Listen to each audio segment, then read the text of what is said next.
আমি দান করছি 4 জন, একজন ইয়েতিমকে দিছি, একজন অসহায় মানুষকে দিছি, একজন মুজাহিদ আল্লাহর রাস্তায় যুদ্ধ করছে তাকে দিছি, আরেকটা আমার একজন আত্মীয়কে দিছি। তিনি জিজ্ঞেস করছেন, ইয়া রাসূলুল্লাহ, আমি সর্বোচ্চ নেকি পাবো কোনটা? আল্লাহর নবী সাল্লাল্লাহু আলাইহি সাল্লাম বলেছেন, যেই টাকাটা তুমি তোমার নিকটতম আত্মীয়কে দিয়েছো সেটার মধ্যেই সর্বোচ্চ নেকি। একটা হলো আসিলাতু ওয়াস সাদাকা, তোমার আত্মীয়কে দিলে 2টা হয়, 1 দান করা হয়, 2 আত্মীয়তার সম্পর্ক রক্ষা করা হয়। দান করার নেকিও মিলে, আত্মীয়তার সম্পর্ক রক্ষা করার নেকিও কি কোরআন হাদিসের মধ্যে আছে। নবী সাল্লাল্লাহু আলাইহি সাল্লাম বলেছেন, আর রাহিম মুশতাক্কুম মিনার রাহমান। আর রাহিম, রাহিম শব্দের অর্থ আত্মীয়তার সম্পর্ক। আল্লাহর নবী সাল্লাল্লাহু আলাইহি সাল্লাম বলেন, আত্মীয়তার সম্পর্ক এটা রহমান আল্লাহর এই নামের সাথে এখান থেকে বের হওয়া উচিত। আল্লাহর রহমান নাম থেকে নির্গত রাহিম আত্মীয়তার সম্পর্ক। মান ওয়াসালাহা ওয়াসালাহুল্লাহ। নবীজি বলেন যে আত্মীয়তার সম্পর্ক ঠিক রাখলো সে রহমান আল্লাহর সাথে সম্পর্ক ঠিক রাখলো। ওয়ামান কাতাআহা কাতাআহুল্লাহ। যে আত্মীয়তার সম্পর্ক ছিন্ন করলো সে রহমান আল্লাহর সাথে সম্পর্ক ছিন্ন। তাহলে কেমন জঘন্য বিষয়, চিন্তা করে দেখ। এই জন্য আমি ওই প্রসঙ্গটারে লম্বা করলাম যে আপন চাচা, আপন ভাই, আপন ভাতিজা, আপন জন, তাদের জন্য আপনি 1 বিঘত জায়গা তাদের জন্য একটু জায়গা দিয়ে দিলেন, এটা অনেক বড় মহানুভবতা, অনেক বড় কল্যাণ, অনেক বড় উত্তম আখলাক। এই ছেড়ে দেওয়ার বরকতে বিনিময়ে আল্লাহ তাআলা আপনার অন্তর প্রশস্ত করে দিবেন, জান্নাতের রাস্তা দেখায়। আর এটা না করা অনেক বড় সংকীর্ণ। এজন্য সবার কাছে অনুরোধ, আমিও আপনিও আত্মীয়তার সম্পর্ক, আত্মীয়তার বন্ধন টিকায় রাখা খুব চেষ্টা করা, খুব চেষ্টা। রাসূলুল্লাহ সাল্লাল্লাহু আলাইহি সাল্লাম বলেন, যেই মজমার মধ্যে আত্মীয়তার সম্পর্ক ছিন্নকারী ব্যক্তি থাকে, অবস্থান করে, ওই মজমার কারো দোয়া কবুল হয়। স্পষ্ট, ওই মজমার কারো দোয়া। এই জন্য আমরা কিতাবে পড়ছি, হযরত আবু হুরায়রা রাদিয়াল্লাহু তাআলা আনহু একজন বিখ্যাত সাহাবী, না সবাই তো ওনার নাম জানে। আবু হুরায়রা রাদিয়াল্লাহু তাআলা যখন কোথাও কখনো দোয়া করতেন তো উনি আগে বলে নিতেন, এখানে যদি কোনো আত্মীয়তার সম্পর্ক ছিন্ন থাকো, দয়া করে তুমি উঠে যাও, তুমি সরো, তোমার কারণে মজমার দোয়া। এত জঘন্য কথা। এই জন্য এই ছোট্ট ইসলামের এই শিক্ষাটা যদি আমরা গ্রহণ করি, হাজারো মামলা, হাজারো ফিতনা, ঝগড়া, ফাসাদ কমে যাবে, কমে যাবে। আপনজনের সাথে দ্বন্দ্ব, আপনজনের সাথে শত্রুতা,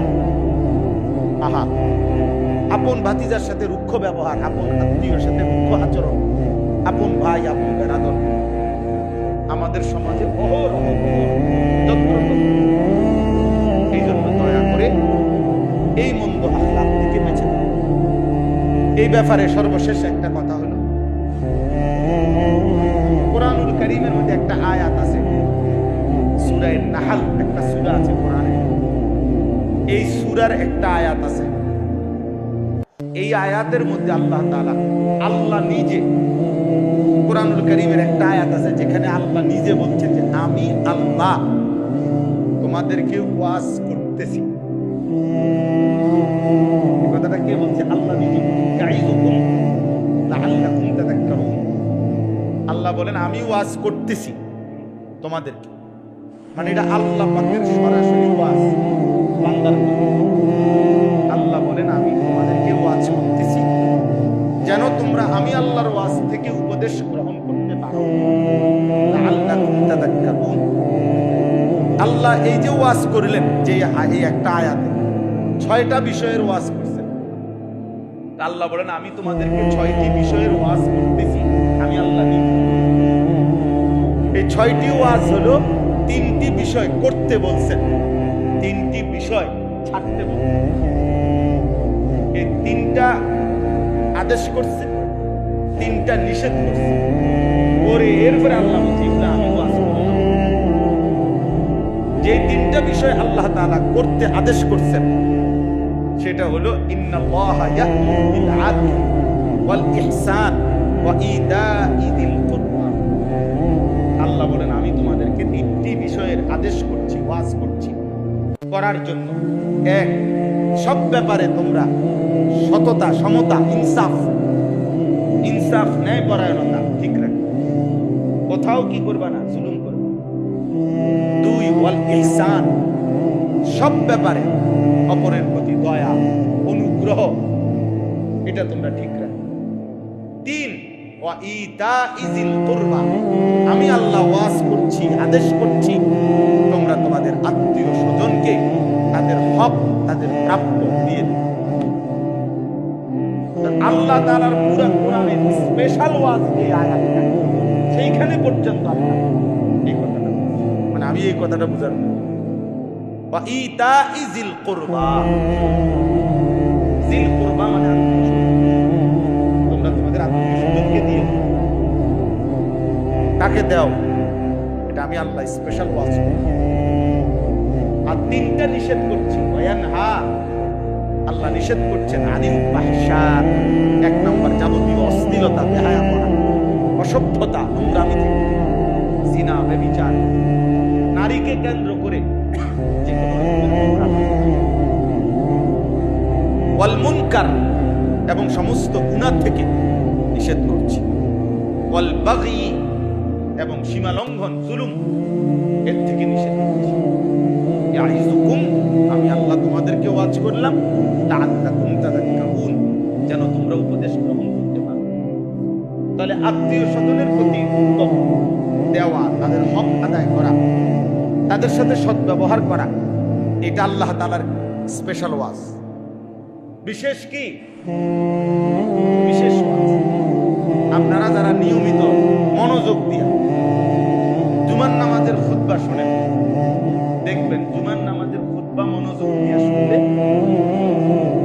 প্রায় অধিকাংশ, শতকরা 99% ইমাম সাহেব শুক্রবারে জুমার দিন দ্বিতীয় খুতবা যখন পড়ে দাঁড়ায়া, শেষ খুতবা, এই খুতবার লাস্টে এই আয়াত পড়ে খুতবা শেষ করে। বুঝছেন? এটা মনে দেখবেন, খেয়াল করলে ইমাম সাহেব এটা পড়ে, ইবাদাল্লাহ রাহিমাকুমুল্লাহ, ইন্নাল্লাহা ইয়া'মুরু বিল আদলি ওয়াল ইহসান ওয়া ইতা'i যিল কুরবা ওয়া ইয়ানহা আনিল ফাহশা'i ওয়াল মুনকারি ওয়াল বাগি ইয়াইযুকুম লাআল্লাকুম তাযাক্কারুন। এরপরে কয় ফাযকুরুনি আযকুরুকুম ওয়াশকুরুনি ওয়া লা তাকফুরুন। এটা কইলেই মুসল্লি ধরে সেরে উঠে বুঝে যে খুতবা কি হয়ে গেছে, শেষ হয়ে গেছে, ঠিক না? এটা বলতে তাইলে এর অর্থ কি? অর্থ হলো খতিব সাহেব, ইমাম সাহেব এটা বুঝাইতে চায় যে মুসল্লিদেরকে, যে শুনেন আল্লাহর বান্দারা, আমি যাই কইছি না কইছি এ শেষ করলাম আল্লাহ তাআলার স্পেশাল এই ওয়াজ দিয়ে। বুঝছেন কিনা? এই জন্য আল্লাহ তাআলার এই বিশেষ ওয়াজের মধ্যে আত্মীয় স্বজনের সহিত উত্তম আচরণ, এই কথাটা আছে। তাহলে আমি কোত্থেকে কই আসি? 1 নম্বর বলছিলাম যে দ্বীনি মজমার মধ্যে অপরের জন্য জায়গা ছেড়ে দিন, মানে নিজে একটু কষ্ট করে চাপাইয়া বসেও আপনি যদি অন্যের জন্য জায়গা খুলে দিয়ে দেন, সোজা কথা। এবার এটার থেকে যদি ব্যাপক অর্থ নেওয়া হয়, যে জমিনে দুনিয়ায় কেউ যদি অন্যের জন্য একটু জায়গা ছেড়ে দেয়, আল্লাহ তাআলা তার অন্তর প্রশস্ত করে দেয়। আর অন্তর প্রশস্ত করে দেয় মানে কি? মানে হলো আল্লাহ তাআলা তার অন্তরে একটি আলো জ্বালিয়ে দেয়, যে আলোর বরকতে জান্নাত পর্যন্ত রাস্তা তার জন্য সহজ হয়ে যায়। ফলে সে ওই আলোর পথ ধরে ধরে, ওই আলো দেখতে দেখতে সে জান্নাতের পথে চলতে থাকে, একদিন জান্নাতের অন্তর্ভুক্ত হয়ে যায়। এই জন্য ইনশাআল্লাহ এই ফিকির এই মানসিকতা দরকার, এটা আখলাক, এটা একটা সুন্দর চরিত্র মুমিনের, যে দুনিয়া ছেড়ে দেন। কিছুটা দুনিয়া ছেড়ে দিলে কিচ্ছু হয় না, স্বার্থপর এই দুনিয়া ধরে রাখলে তেমন কিছু হয় না, হয় না। আমাদের সমাজের অসংখ্য বোকা মানুষ, এক বিগত 1 শতক 2 শতক জমি অন্যায়ভাবে জোর জবরদস্তি অথবা কৌশল করে, হয়তো এই লোকটা আজকে ক্ষমতা ছিল না দেখা অথবা হে দলিল পত্র বুঝে নাই দেখা আপনি কৌশল করে বাটপারি করলেন, আর নাই তো আপনি টাকা খাওয়াইয়া মেল মিটিং দেন দরবারে সর্দার মাতব্বরের পয়সা খাওয়াইয়া আপনি চালাকি করলেন, আর মানুষের বুঝালেন, আর আমি 10 জনের দেখাইয়া ঠিক মতো লইছি, কিন্তু আপনার দিলে জানেন আপনি যে এটা আসলে মিথ্যা বাটপারি। আপনি সর্দারের ফাঁকি দিলেন, মাতব্বরের ফাঁকি দিলেন, পুরা গ্রামবাসীকে ফাঁকি দিলেন, আর শাহজিবের মালিককে ফাঁকি দিবেন কেন? তিনি দেখেন নাই? কথা বলেন না, তো উনাকে ফাঁকি দিবেন কিভাবে? আলাম ইয়ালাম বিআন্নাল্লাহ ইয়ারা। কুরআন কারীমের মধ্যে আছে, আল্লাহ বলে, বান্দা তুমি কি জানতে না যে বিআন্নাল্লাহ ইয়ারা, নিশ্চয়ই আল্লাহ সর্বক্ষণ দেখতে থাকে। আল্লাহ দেখে কখন? বলেন কতক্ষণ? আল্লাহ তাআলা 24 ঘন্টাই দেখে। আল্লাযী ইয়ারাকা হিনা তাকুম ওয়া তাকাল্লুবাকা ফিস সাজিদিন। আল্লাহ তাআলা বলেন, হে নবী, আপনি যখন নামাজে দাঁড়ান আমি সরাসরি আমি আল্লাহ আমার কুদরতি চোখে আপনার দিকে তাকায় থাকি। ওয়া তাকাল্লুবাকা ফিস সাজিদিন, আপনি যখন আমার নামাজি বান্দাদের সাথে রুকু করেন, সিজদা করেন, আমি আল্লাহ পুরোপুরি আপনার দিকে তাকিয়ে থাকি। আল্লাহ তাকায় থাকে, বান্দার দিকে তাকায় থাকে। লা তাখুযুহু সিনাতুন ওয়ালা নাওম। আল্লাহ তাআলা বলে, বান্দা আমার চোখে কোনো তন্দ্রাও নাই, আমার চোখে কোনো ঘুমও নাই, আমি ঘুমাইও না, আমি তন্দ্রাও যাই না, আমি 24 ঘন্টা আমার বান্দার দিকে তাকিয়ে আছি।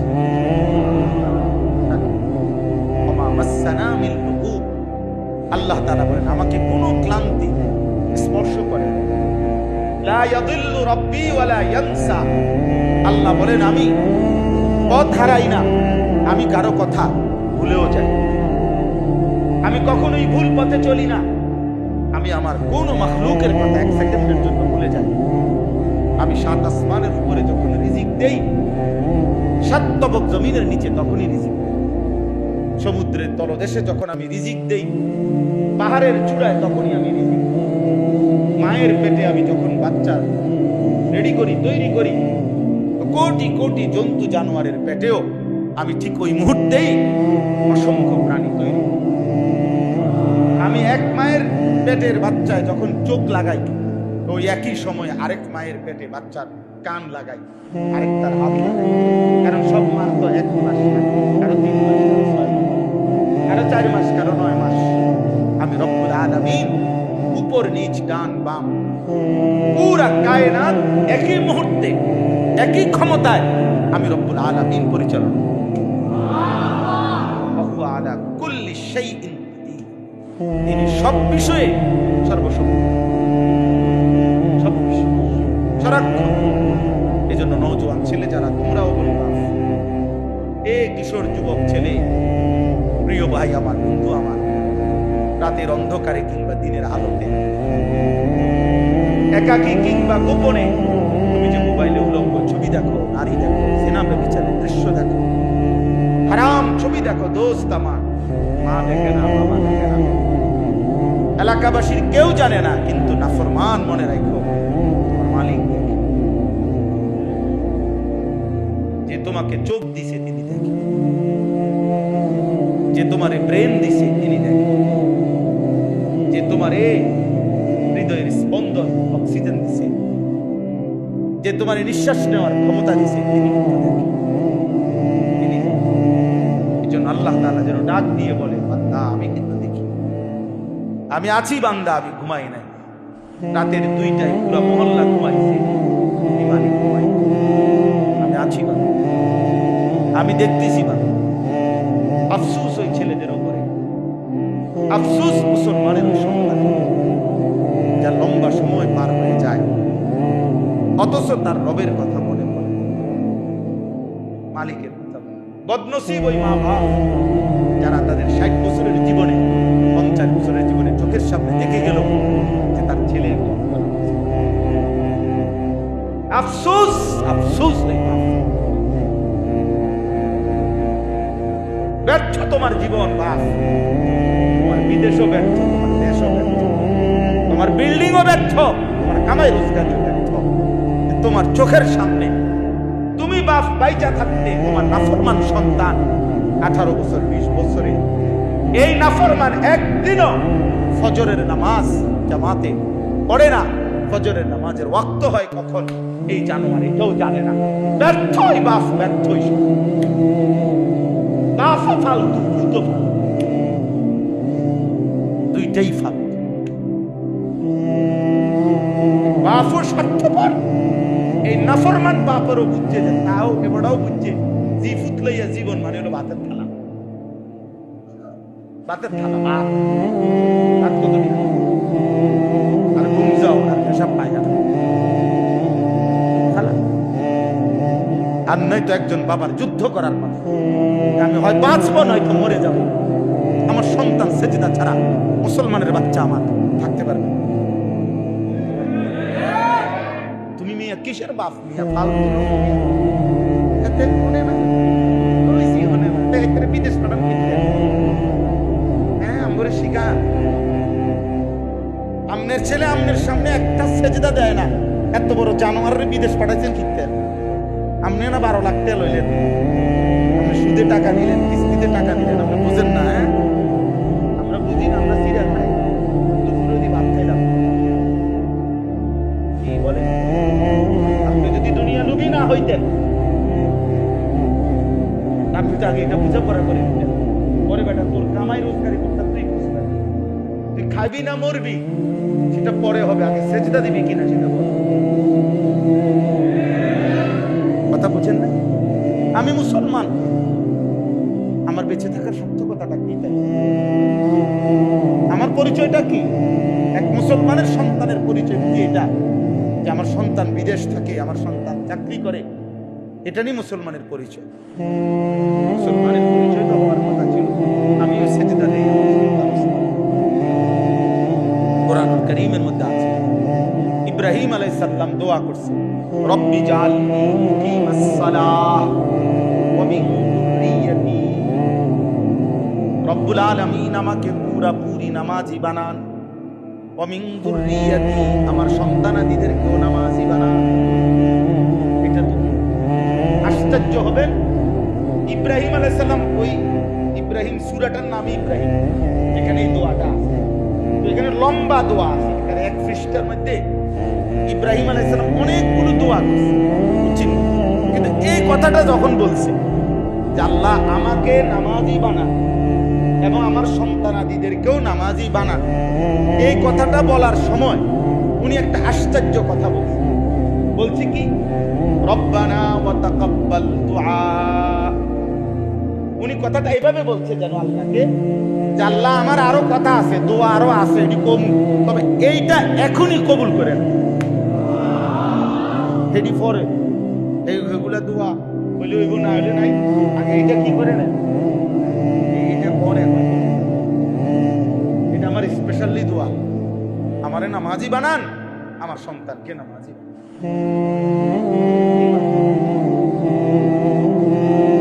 এটা মুমিনের জীবনে কোরআনুল কারীমের মধ্যে আছে, ওই সূরাতেই আছে, আপনারা সবাই জানেন। ইব্রাহিম আলাইহিস সালাম আল্লাহর হুকুমেই হাজেরা এবং ইসমাইল স্ত্রী এবং ছেলেকে কাবা ঘরের কাছে সম্পূর্ণ মরুভূমিতে, একটা গাছ নাই, এক ফোঁটা পানি নাই, একজন মানুষ নাই, খাবারের কোনো ব্যবস্থা নাই, এরকম সম্পূর্ণ ঘাস লতা পাতা পানি তরুলতা বিহীন জনমানব শূন্য দুধু মরুভূমিতে সম্পূর্ণ স্ত্রী এবং সন্তানকে, শুধু এই দুইজন মানুষকে রেখে গেছে আল্লাহর হুকুমে। রাখছে কিনা বলে? এই রাইখা যখন উনি সরে গেছে, স্ত্রী সন্তান থেকে দূরে আসছে, কোরআন শরীফে আছে ইব্রাহিম আলাইহিস সালাম তিনি আল্লাহ তাআলার কাছে তখন একটা দোয়া করছে। এ কি দোয়া করছে? স্ত্রী সন্তানের জন্য ওই কঠিন মুহূর্তে। এটা এখন গল্প শোনা আর বাস্তবতা অনেক। আমার ছোট মেয়েটারে রাখে আমি আপনার হজে গেছি এবার আমার বিবি সহ। তাহলে আমি একবার আমার বিবি প্রতিদিন না হয়তো 2 বার 3 বার বাচ্চার সাথে কথা বলি, অর্থাৎ সারাক্ষণই মনে হয় বাচ্চা নিয়ে কোনো কাজ নেই। তাইলে এই বাবা তার স্ত্রী সন্তানকে, একটা মানুষ নাই এরকম মরুভূমি একাকী জায়গায় আমি ঘাস লতা এই জায়গায় রাইখা, কোরআন শরীফের আয়াত, ইব্রাহিম আলাইহিস সালাম আল্লাহর কাছে দোয়া করছে, 2 হাত তুলে এই দোয়ার মধ্যে বলছে না প্রথম তিনি কি চাই? ওই বাবা বসো, বাবা বসো, আচ্ছা বসো। তো ইব্রাহিম আলাইহিস সালাম প্রথম দোয়া করছে মুসলমানরা, কোরআন শরীফে আল্লাহ বলছে ইব্রাহিম নবী এই অবস্থায় স্ত্রী ছেলের জন্য, কোলের বাচ্চার জন্য তিনি প্রথম চাইছে রব্বানা লিউকিমুস সালাহ, রব্বুল আলামিন আর কিছু মিনুক বানাও, তোমার কাছে প্রথম ফরিয়াদ আমার স্ত্রী সন্তান যেন নামাজ আদায় করে। রব্বানা লিউকিমুস সালাহ, ওরা যেন নামাজ আদায় করে, ওরা যেন নামাজ আদায় করে। ফাজআল আফইদাতাম মিনান নাসি তাহবি ইলাইহিম, এরপরে বলছে আল্লাহ অল্প কিছু মানুষ ফিরাইয়া দিয়েন, যেখান থেকেই হোক কিছু মানুষ পাশে এনে দিয়েন যেন তাদের সাথে আমার স্ত্রী সন্তান থাকতে পারে। ওয়ারযুকহুম মিনাস সামারাত, ফল ফলাদি দিয়ে তাদেরকে রিজিক দিয়েন মাওলা। এরপরে বললেন মাওলা রিজিক দেন আর মানুষ দেন, সব কিছু যেন এই জন্য দিয়েন লাআল্লাহুম ইয়াশকুরুন, স্ত্রী সন্তান যেন আপনি আল্লাহর শুকর আদায় করতে পারে। রব্বানা লিউকিমুস সালাহ। এবার বলে এই যে আপনাদের ছেলেরা দেখেন চারিদিকে মুরব্বীরা তাকায়া মসজিদ বইরা গেছে, মাশাআল্লাহ। এখন এদেরকে জিজ্ঞাসা করেন, এখন হিসাব লাগান সবগুলোর মসজিদ আটকান, দরজা বন্ধ করে জিজ্ঞাসা করেন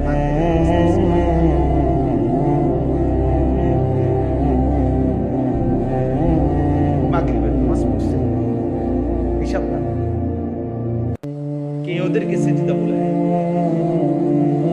কে তাদেরকে সেজদা বলে, কে তাদেরকে রব ভুলায় দিল, কে তাদেরকে মালিক ভুলায় দিল। ইয়া আইয়ুহাল ইনসান মা গাররাকা বিরাব্বিকাল কারীম। আল্লাহ তাআলা নিজে ডাক দিয়ে বলে মানুষ আমার মতো দয়ালু মেহেরবান রব, এমন দয়ালু মাওলাকে কেমনে ভুলে গেলা? মা গাররাকা, কে তোমাকে ধোঁকা দিল, কে তোমাকে ভুলায় দিল বান্দা? এমন দয়ালু মেহেরবান রব থেকে আমার চাইতে দয়ালু কাকে পেলা, যাকে পেয়ে আমি আল্লাহকে ভুলে গেলাম? একটা বেনামাজি ছেলে